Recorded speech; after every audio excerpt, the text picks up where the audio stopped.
Alright, what is up everyone? We are back with another Ultra League team, this time featuring Talonflame. And so there's a lot of teams right now that are pairing a grass type with Steelix. Usually Virizion and Steelix. This first team that we are seeing in this battle right now is going to be a Trevenant Steelix core.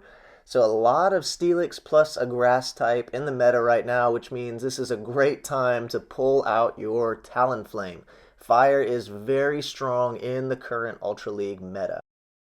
So what I've done with this team is put Talonflame in the lead, very strong lead right now, I think, and then I got a backline that can cover its water weaknesses. So you got Como-O, a dragon type, Virizion, a grass type, both of these resisting water, and both being a double fighter backline. And so Como-O doesn't have like a ton of targets that it's super awesome against, but what it can do is draw out a flyer on the opponent's team, and then be able to deal neutral damage to the flyer. And so the goal of that is be able to draw it out, get some damage done on it, and then you lose the matchup versus the flyer and bring out Talonflame, farm it down, and your Virizion is free from that flyer in the end game.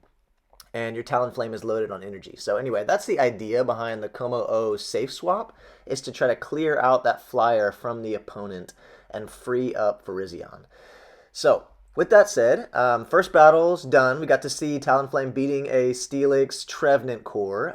Battle number 2, we see a Virizion in the lead with a Steelix safe swap. So here we go again, right? Virizion Steelix core, Steelix plus a grass type. Talonflame's going to do really well. And so I stay in, I get some Incinerate damage off, I let him throw a Breaking Swipe, and then I swap so that I can, clear the debuff, and they're out of energy. And now I can farm the thing down with Virizion and have some energy loaded for their Virizion.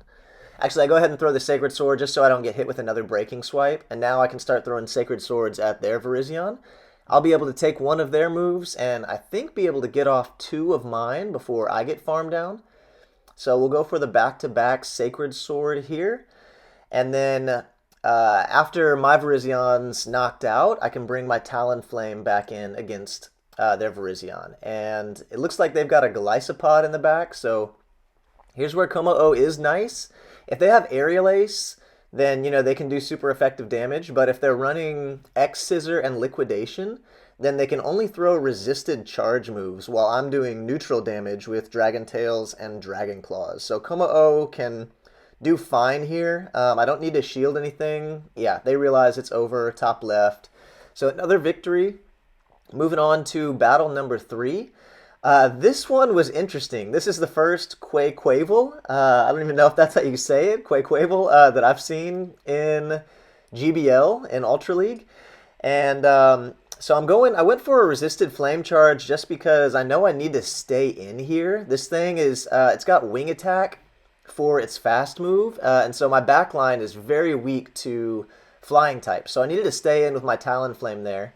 And then here, I go for the Leaf Blade. Typically, if it's neutral situations, Leaf Blade is going to be a better move than Sacred Sword.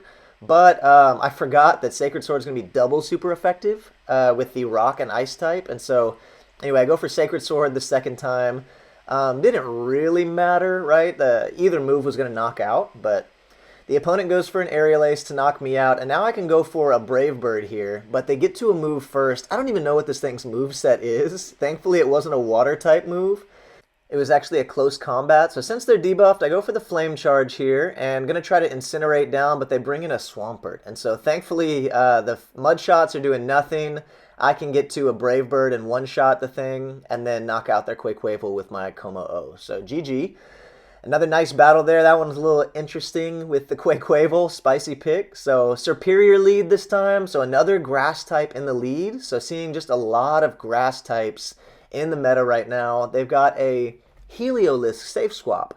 So I love using Heliolisk. I think this is a super cool pick for the Ultra League. But thankfully I've got a Virizion, so I can deal super effective double kicks and Sacred Swords while I'm resisting their Volt switches. The Breaking Swipes are doing neutral and are debuffing me, but it's no problem.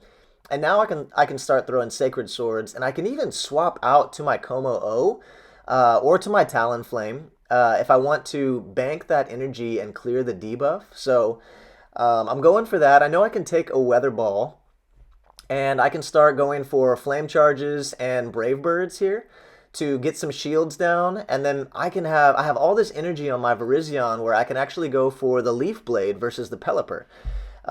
Leaf Blade's going to do neutral damage, right? Because the water flying typing, and it's a very strong move. And Pelipper in Ultra League is tankier than the Great League Pelipper, but it's not going to be able to take two of these Leaf Blades. And so I go for the back to back here, knock the thing out, and then I've got my I can throw a Sacred Sword here, and then I've got my Como-O just to Dragon Tail, Dragon Claw the Superior down, right? I've got a shield up. It's going to take them probably 3 Aerial Aces to knock me out, and so I can let one go. They're just not in any position to be able to win this battle, so I believe, yeah, they top left here. GG. Just so many grass leads with Talonflame being able to control the battle here. Very strong in the lead. Okay, this one we got a Stunfisk in the lead. Don't see a whole lot of Galarian Stunfisk in the meta anymore. It's largely been replaced by Steelix, but this is probably going to be a paired with a grass type as well. So we see a Deoxys come in to handle the Como-O. So I'm just going to let my Como-O go down. You know, I'm going to... this is a Psycho Boost. They threw it right away. I'm just going to let it go down and bring my Talonflame back in. I'm assuming that it is a grass type in the back. And so up a shield, Talonflame can just go on a rampage here. Now, this next move, this is risky because if this is a Rock Slide, even though they're debuffed, it's going to do a ton of damage. But it was just a Thunderbolt. And I'm going to be able to Incinerate down before they get to another Thunderbolt. They could have gone for the Psycho Boost there, but they were going for the super effective damage. And they didn't quite make it. And so now I'm in a really good position where I've got a shield advantage. I'm loaded on energy.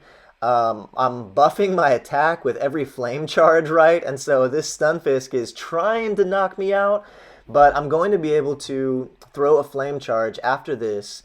And they don't make a catch or anything like that. So the flame charge knocks the Stunfisk out, and now it's the Venusaur in the back. And those Incinerates are just chunking that thing. And one more flame charge knocks it out. So GG to my opponent.